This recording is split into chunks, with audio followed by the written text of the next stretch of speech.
Good morning, viewers of HTV, and thanks for honoring this other rendezvous of your program entitled Week Review. As usual, in the first part, we are going to do a recap of the news that ran throughout the week, and in the second part, we are going to receive Eric Chinje, journalist who with me is going to analyze the main news of the week.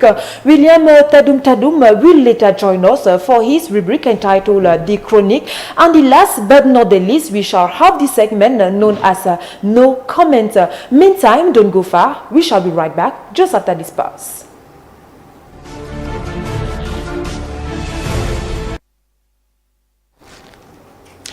If you're just joining us, you're watching your favorite program entitled Week Review. We begin in politics.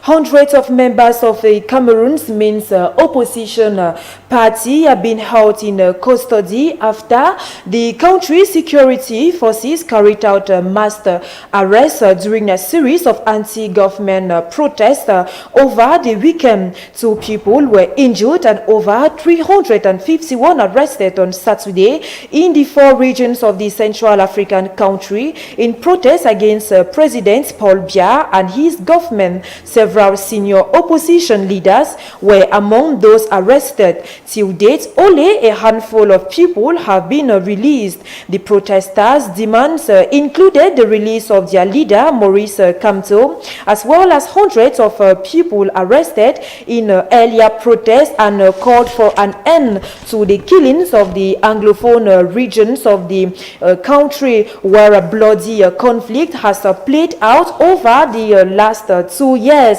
As a reminder, Kamto was arrested in January after protests against what him and his party, the Cameroon Renaissance Movement, says was a stolen elections in October. We continue. The Muslim community in Cameroon this Wednesday celebrated the Ramadan feast. It marks the end of the Ramadan, which is a month of fasting and prayer. Here in Yaoundé and in Cameroon at large, the faithful Muslims prayed for peace and stability in our country, given the socio-political situation of Cameroon.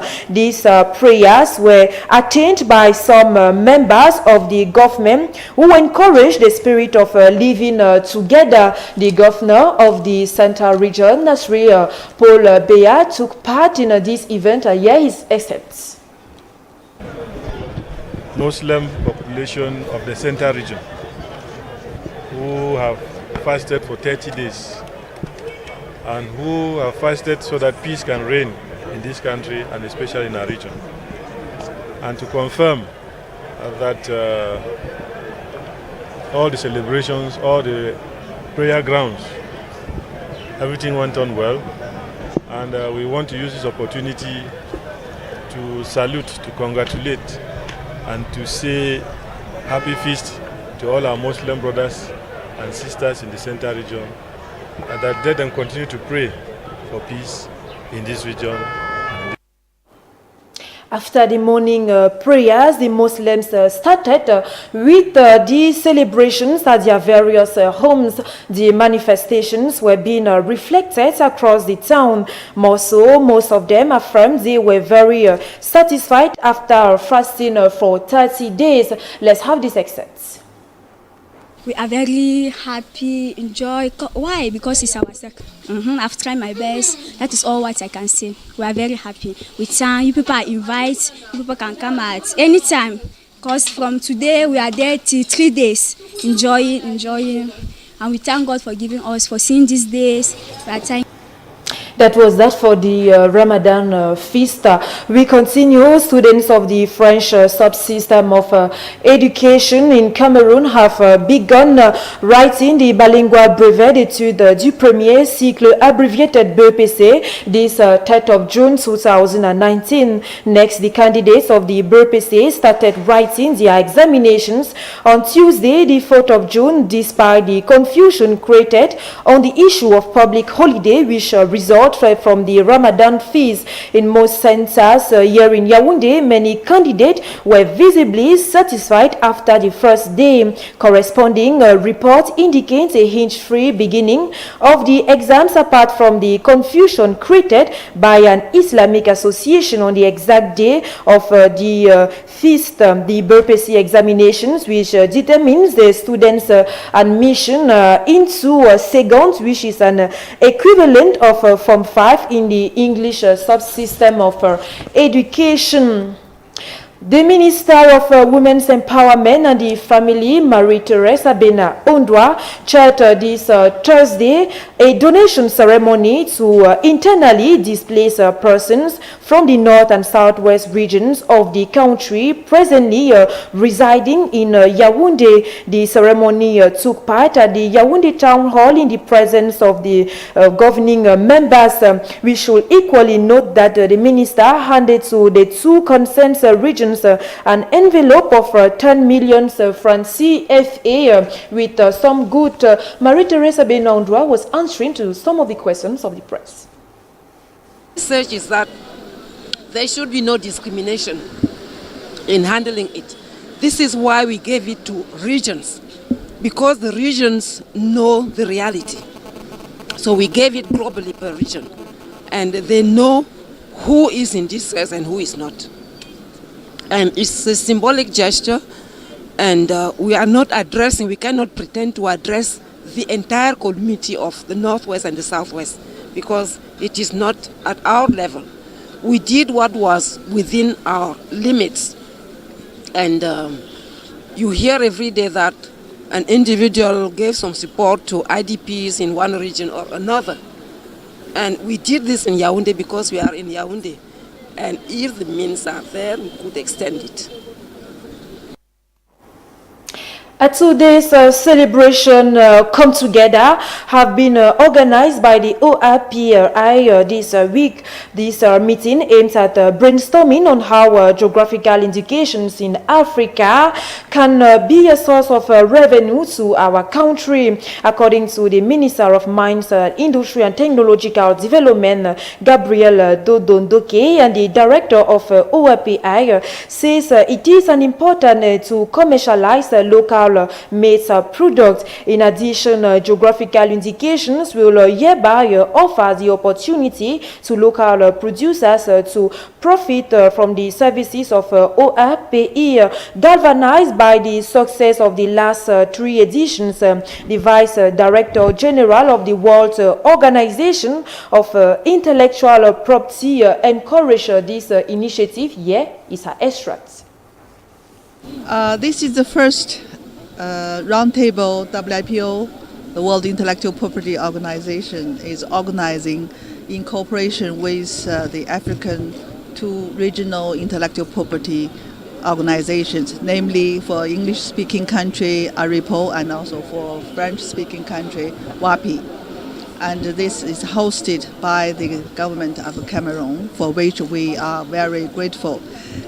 Our mission here today is just to introduce the importance of the geographical indication, which is one important part of the intellectual property regime.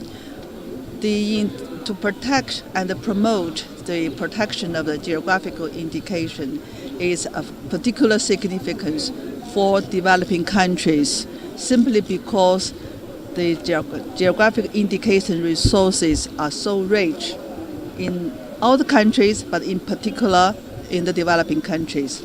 As a good example, in Cameroon, you have many good geographic indication related products, but they are not yet really explored and protected and commercialized. But however, I would like to raise two important GI products in Cameroon, which is Banja pepper, you all know, and also this white honey, which is named Oku. So these are the two geographic indication products which has become very famous in the world. The branding of these two projects certainly proves a fact that effective protection of intellectual property, in particular on the geographic indication, is very important, and it can help the local producers, help the country to brand their product in the world, to benefit its economy, and to branding your own country in the world.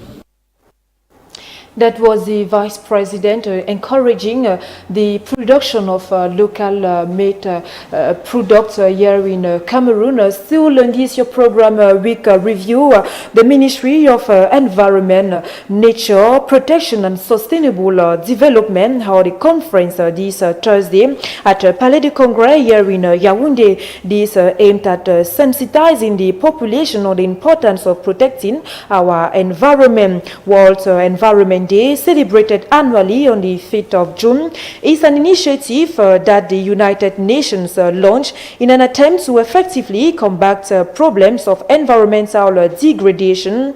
Every year, the UN marks a different focus to commemorate the day. The UN General Secretary Antonio Guterres also shared an important message on World Environment Day, which says air pollution kills 7 million people every year, but child development damages economies and contributes to the global climate emergency. The representative of the United Nations Development Project, Jean-Luc Stallone, was speaking to the press. Let's have a view of his extracts. The main call of the message is that, particularly here, if I put it in the context of Cameroon, as the government is now preparing to develop its strategy for its development strategy for 2020-2030, the key message was that it is very important that the issue of protecting the environment and climate change will be key pillars of the next development strategy. Cameroon is impacted by climate change. Cameroon is impacted by environment degradation, and this has multiple negative impact on the society, on its development, but also on public health, of course, on the population in general. So we advocate very strongly that in the next development plan, issues of environment and climate change will be part. Just to give you an example, Cameroon is losing a lot of its trees. The forest is being devastated. The industrial activities are growing very much. I was saying today that from 2009 to 2016, Cameroon has had an increase of 120% of new business enterprises, which is good for the economy. But if they are not controlled, if their activities are not controlled on how they pollute, then of course that also has a negative impact on the environment.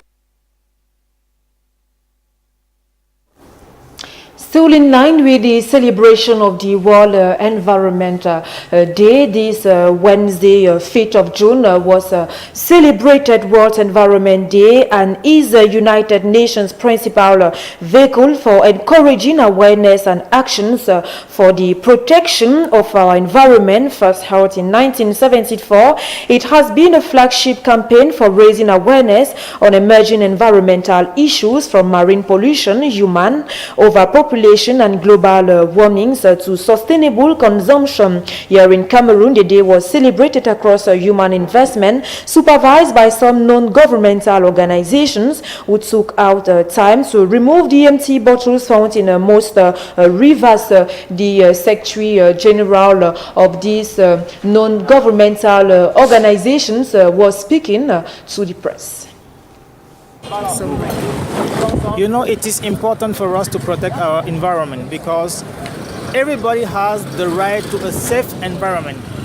And besides being a right, it is a duty for us to protect our environment, to take care of our environment, for us to be sure that our children will leave to our children a safe environment without any form of illnesses, without any form of pollution. So it is important for us to be here today and to work not only for us, for the populations around and for the next generations. You know, these dirties that we have in our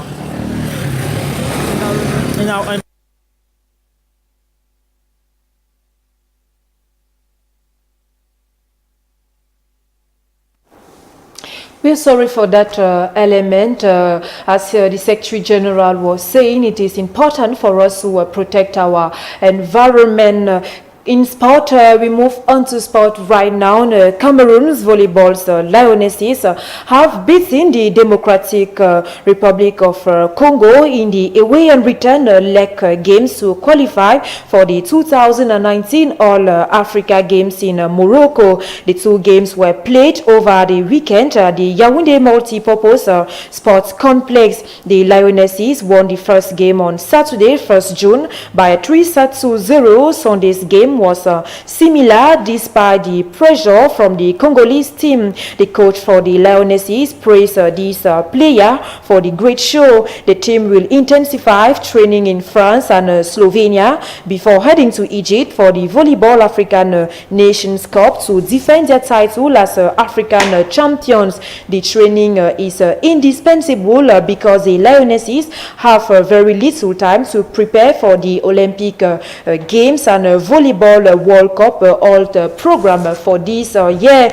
We remain in sport. The Women's World Cup kicked off this Friday in the host country, France. Three African national football teams have qualified for this competition. The Nigerians are veterans of the Women's World Cup, while South Africa are contesting it for the first time. Cameroon are enjoying their second consecutive qualification for the Women's World Cup 4 years after reaching the round of 16 in Canada. The indomitable Lionesses have reached the finals of the African Cup of Nations 4 times in 1991, 2004, 2014 and 2016, falling short to rivals Nigeria on all 4 occasions. We remain in sports ahead of the celebration of the Olympic Week. The president of the Cameroon National Olympic and Sports Committee launched this Monday the Olympic Week from the 17th to the 23rd of June. The theme for this Olympic race is 10 kilometers for peace and concord. This race will be organized in the 10 regions of the country. The 10-kilometer race goes a long way to symbolize the everlasting quest for permanent peace seek by this federation for over 10 decennies. Apart from these, other activities are going to be organized, such as the skill challenges, which aims at discovering new sport disciplines. The president of this sport committee was speaking to the press. Let's have a view of his extracts. This communication for me is very important because I have targeted the peace in this country and the concord among the people of the country. So as the Olympic movement, sports is inside our heart. This is our main focus.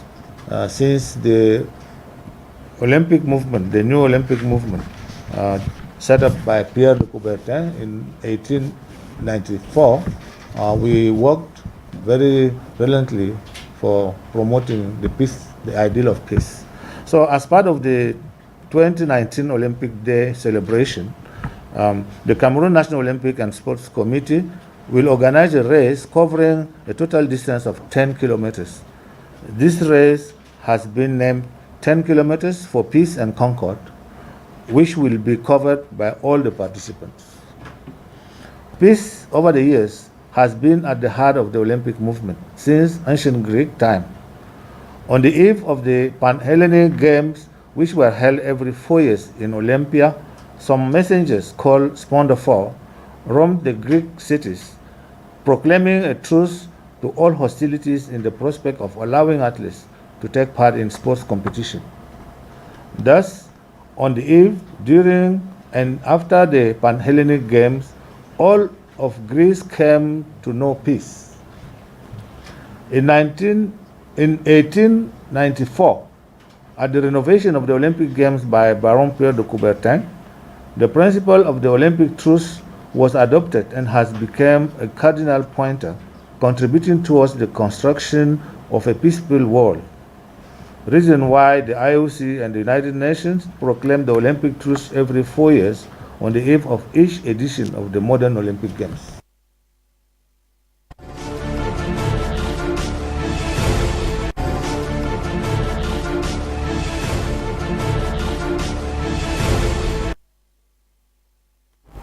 Here we are in the second part of this program. The guests with me here today, Eric Chinje, senior journalist. You're welcome. Thank you very much. It's our pleasure having you here today. Thank you. I'm glad to be here. Meantime, before we get deeper into this second part, let's first have this pause and we'll be right back to you. In the night of Friday 31st May 2019, a loud fire explosion occurred at the National Oil Refining Company, Sonara in Limbe. According to public authorities, the fire came from a tank not properly locked. Some infrastructures at the headquarters of the refining company were reduced to ashes, but thanks to the National Fire Brigade, who intervened on time, the raging flames were quickly contained and no human losses were recorded. Officials of the National Refining Company immediately held a crisis meeting that was sanctioned by a declaration of force majeure destined to all its partners. In a declaration, the Director General of Sonara, Jean-Paul Djounou, indicated that the fire incident resulted in the material damages and as such there shall be a suspension of production in all units for a determined period of time. To this declaration, government authorities immediately wrote a communique reassuring the populations and promising that measures will be put in place by the government for the company to continue carrying on its activities normally. With immediate effect, the members of government met the following day in Limbe. From this meeting, resolutions were taken on the maintenance of prices of the various materials produced by the company, and 11 months were given for the reconstruction of damaged infrastructures. For the meantime, the populations who had evacuated the vicinity following the explosion began returning to their homes. Well, we thank Vanessa Balogok for that report on the incidents that happened at the Sonora last week. But before then, I would like to get deeper to that subject right now. Eric Chinje, you have held many senior management positions at the World Bank, at the African Development. You have equally been the editor-in-chief of the Cameroon television and presently senior director at the Greystone Global Strategies, just to name a few. Mm-hmm. Am I right? You're totally right, and I'm surprised you have all of that information. Well, it's very important to always have them. Now, you are one of the first journalists of the Cameroonian TV. Since you left the country, you've gotten involved in other activities that have nothing to do with journalism, or even some that have a trend with journalism. I would like to know, and I think so many persons out there will equally like to know if you're able to manage all those activities at a time. Well, I didn't do all of them at the same time. I moved from one to the other, which, is how it should be. I left Cameroon, where I used to be editor-in-chief of Cameroon Television, and went on to CNN, the World Bank, then the African Development Bank, back to the World Bank, and then I did, on to London at the Mo Ibrahim Foundation, and ultimately to Kenya, where for 2 or 3 years I ran the African Media Initiative, and then I went back to Washington, and I'm now with Greystone Global Strategies. But at one point of your career, has it happened that you handle 2 positions at the same time? No, I don't think so, except, there are things you can do together. For example, I give lectures at the University of, I was a visiting lecturer at the University of George Mason at one time, and I was working with KRL International at the same time. But you can teach one week and you do some consultancy work the next week. So, But what about journalism? Do you still have something related to that? I think once a journalist, you always are. Yeah. And no surprise, everybody refers to me as the a journalist, you journalist. know. So yes, of course, you know, it's like other professions, you know. Yes. A medical doctor will always be a medical doctor. Yeah. You know, an engineer will always be an engineer. A lawyer will always be a lawyer. You know, and I believe that a journalist will always be a journalist. So, as a journalist, how do you see the evolution of journalism here in Cameroon and in Africa at large? You know, like in most things, Yes. Cameroon produces some of the best in the profession. I think we have some of the best lawyers. I think we have some of the best doctors. I think we have some of the best engineers. Yes. And we have some of the best journalists. I know that because as I travel around the world, I see top journalists who are from Cameroon. I've said this occasionally. At one point in time, the number of communication specialists with a journalism background Yes. in the World Bank, after the Americans, the British, and the Canadians, Yes. the fourth in terms of numbers in the communications vice presidency of the World Bank and the IMF were Cameroonian. Wow. So, you know, if nothing else proves my point, it is that, you know, we have some of the best. So we can say we're actually evoluting very well. We're evaluating so well. Well, you know, it's exciting coming into your studio today and Yes. seeing all these young people. Yeah. I mean, everybody, there's hardly any one of you who was born, or maybe just about born when I left Cameroon. Yeah. So it's totally exciting to me to come into this environment and Yes. realize, wow, there's some, you know, the youth have come into their own, you know. The next generation is active. And proof of what of it is you're here. And I respect what you've done so far. I've been watching critically. And I like that. So I feel Thank you for that already. yes. Yeah, and I feel that, you know, the relay is on and the baton has been handed to another generation. Well, you're here in Cameroon. You're a Cameroonian, surely. It's true you have most of the time been out. Surely you are from the English-speaking zone of the country, precisely from Bamenda. If you were to choose between a unitary state, a federal state, and a secession, what will you opt for? Well, I mean, one thing will be off the table. I don't even want to talk, you know, I don't even think it's worthy of me talking about it. It's secession. That's off the table as far as I'm concerned. I'm a Cameroonian and will always be one. Yeah. So what I think we need to do is fix Cameroon. And Cameroon has problems. Cameroon is in problems. The secession didn't come, or those who are fighting to secede did not just come out of nowhere. There were serious problems, and those problems continue to exist, and we need to fix them. So I, as a Cameroonian, who will always remain a Cameroonian, Yes. will never take another nationality if our constitution does not authorize it. So I'm a 100% Cameroonian. I intend to remain that. And, you know, I believe that to get to your question of a unitary state or a federal state, I don't care what it is. I think what is important is that the form of state respond to the needs of the people. That government can be as close as it should be to ordinary citizens. The fact is, it is more difficult achieving that in a unitary state. So I tend to be against the notion of a unitary state. I think a federal state or a decentralized state or any other form of government and governance that brings government close to the people is what we should be looking for. There's absolutely no reason why somebody sitting in Ngaoundéré or in Ngaoundal or in Kuseri or in Bamenda or in Boya, there's no reason why they should feel so left out of the management of the Commonwealth. Well, you've heard Eric Chinje's point of view. For him, he prefers a federal state. Well, I am for any state that brings government close to the people. Close to the people. Yes. Well, you've heard him well. The news of this week takes us to the incident that occurred at the Sonara last Friday.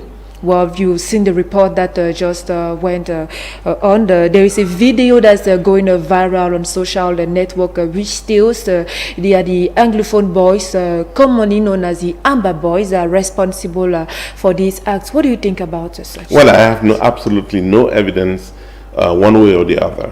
I've heard about the possibility of it being the Amber Boys, but I've heard of other possibilities. I've heard of sabotage at a very high level. So, I'm sure that the government is going to do what it takes to find out who is responsible and hopefully bring them to justice. And hopefully he's going to bring what if you were the Amber Boys responsible for that act? They have to be brought to justice by any means possible. I hope that if it's the Amber Boys, it will be a tragedy of untold proportions. But having said that, yes, what's most important for us is to find out is to resolve this crisis and try to resolve it urgently. Okay. Actually, another news of this week is the question of the parties that are not actually allowed to protest. Most parties are not allowed to protest. Are mindful of this, of the fact they are not allowed. Some went ahead to protest. We take the case of the Cameroon's Renaissance movement that march this Saturday. How can we describe such an action?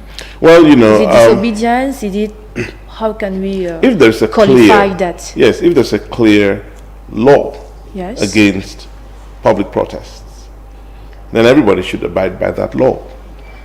What I know is there's no law. I don't think there's a law against public protests. And in a democratic state, yes, public protest is in the DNA of democracy. So as I say, I don't know what laws are being referred to. Yes. About people not going out to protest. Mm-hmm. I believe firmly that protests are part of our democratic state, and should take place. People should be allowed to do it. So there's got to be, you may know better than I do. I've been in the country just for a few weeks. Yes. And I've not had the chance to look into this, but we must go to it with the firm conviction that in a country that is opening up democratically, yes, we cannot afford to deny people the right to protest. We cannot, we should not. Outline that some persons were actually arrested, and some even say they were brutalized while being in prison before even being hurt. Yes, I totally am against the imprisonment of people for their political views. I heard this morning on coming here that Maître Michel Ndoki is sick. And she's obviously, and it's not getting the quality of medical attention that she deserves. Again, I don't know this. I've just been told as I was coming here. I hope it's not the case, and that if it's the case, she should be afforded the best treatment possible. But this is all a part of this whole, this situation where we create problems that are unnecessary. I think, again, if people protest, yes, and they destroy public property, they should be arrested, not for protesting, but for the destruction of public property. The destruction of public property. Absolutely, and they should be held accountable for that. To my knowledge, Maître Ndoki did not destroy public property, to my knowledge. But again, maybe there are things I don't know. So maybe there are other things that are not being told. Yes, that are not being told, or that I don't know about. Maybe she actually went. Maybe she threw a stone against a police car or something. I have no clue. Talking about the Anglophone crisis, the Prime Minister, Joseph John Gute, was last month in Bamenda, Boya, actually in Kumba, where he sought for peace and he called for dialogue. Yes. Now talking about that dialogue, who are those concerned for this dialogue? The entire nation. The entire nation. There should be a national conversation in Cameroon about who we are and where we're going. We cannot have a situation where there's a major crisis in one part of the country and the rest of the country goes on as if nothing's happening. Yes. We need that conversation. We need that exchange of ideas of who we are. We need to reinforce our notion of nationhood. Who is a Cameroonian? And if we know who is a Cameroonian, we must reach out, each of us, to protect the Cameroonian. Eric Chinje, we are happy having you here today. We thank you for the various response, but if you were to give a take-home message, what is going to be? Well, it is time. The most important crisis in the country today, the one which has Cameroonians killing Cameroonians, is the Northwest and Southwest crisis, which is a Cameroonian crisis. So my one message is, this is not an Anglophone crisis, it is a national Cameroonian crisis. Well, it is a national Cameroonian crisis, so we shouldn't take it as if it's the Anglophone problem alone. So all of us, we are concerned, and don't forget this famous phrase I always say, united we stand, and divided we fall. And we fall. Thanks for coming. We are going to follow up with the second part of this program that is entitled The Chronic. We are going to receive William Tadum. He has a very good package for us. But before then, let's have this pause.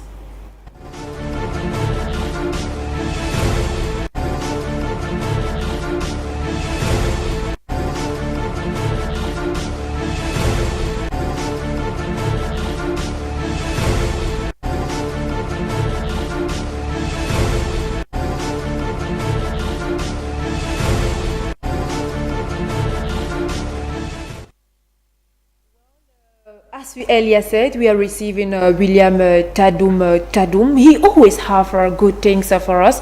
Good morning, William Tadum. Good morning, Imelda. Well, you heard him well. Today we're going to talk about something that is very interesting. This week we're celebrating the World Environmental Day, and it's celebrated every year, 5th of June. It's very important for us to protect our environment. Who are the actors concerned for this protection of the environment? William Tadum is going to tell us everything. Nature crisis. We're going to talk about threatening, nature and threatening. Yes, go on. Human being has received nature as a garden to grow, to protect, and to keep. Yes. Here, no one can deny the fact that today, man lives in a sick environment, and due to that fact, if men wish to live peacefully, they are lying to themselves. The problem is real and very deeper than we think. Human society is jeopardized with the accelerating decline of Earth's natural life support system. The world's leading scientists have warned it as they announce the result of the most thorough planetary health check ever undertaken. From coral reef flickering out beneath the ocean to the rainforest desiccating into savanna. Nature is being destroyed at a rate 10 to 100 of times higher than the average over the past 10 million years, according to the United Nations Global Assessment Report. The biomass of wild mammals are fallen by 82%. Natural ecosystems have lost about half the area, and 1 million species are at risk of extinction, largely as a result of human actions, says the studies. Compiled over 3 years by more than 450 scientists and diplomats, just go and see how our rivers are being filled with plastic bottles. Someone imagined that the solution related to this problematic is to burn everything. Yes. But the burning option just creates another problem, that of air pollution. Yeah. The air pollution is certified to be so dangerous for human health and for the well-being. The current model of development is an impediment for our environment. We all know which quantity of poisonous substances is rejected in water every day, minute by minute, second by second. Apart from the lack of awareness of our population, the struggle for economic growth justifies so clearly the negative impact of man's action on our environment already in danger. The question is what our children are going to do with a lot of money that we are seeking if they are not able to enjoy a fair climate. Yes. Look how we still buy old cars coming from other continents, knowing that they are dangerous. Look how people will deal with their plastic materials in public. It is one more time the occasion to say only our action and behaviors will determine the future of the planet. Better or worse, it depends on you and I. It depends on all of us. But for the moment, it is clear that the way most of people treat the nature is just shameful. That's all for today. So the way we all of us treat nature is very shameful. That is what I written from William Tadum's chronic of today. Tadum, we're celebrating the World Environment Day. So what is that take-home message you're going to give each and everyone that's listening to you? We have to care more about the environment, because without the environment we can live peacefully, we can enjoy the life. Care more about your environment is very important. Cleanliness actually leads to godliness. That is one thing we should also retain. Thank you, William Tadum. But you won't go, just sit with us. We are going to move forward to the next segment of this program that is known as No Comments.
And it's on these very interesting images that we are going to end this your favorite program entitled Week Review. But before them, we thank William Tadum for being here with us. We thank William Kamga. We thank Cedric Nanga, Vanessa Balogok, who took our time, and equally our guest known as Eric Chinje, who was here with us today. All of them enable the smooth running of this program. See you next Saturday when it's going to be exactly 10:30 a.m. Bye bye. See you.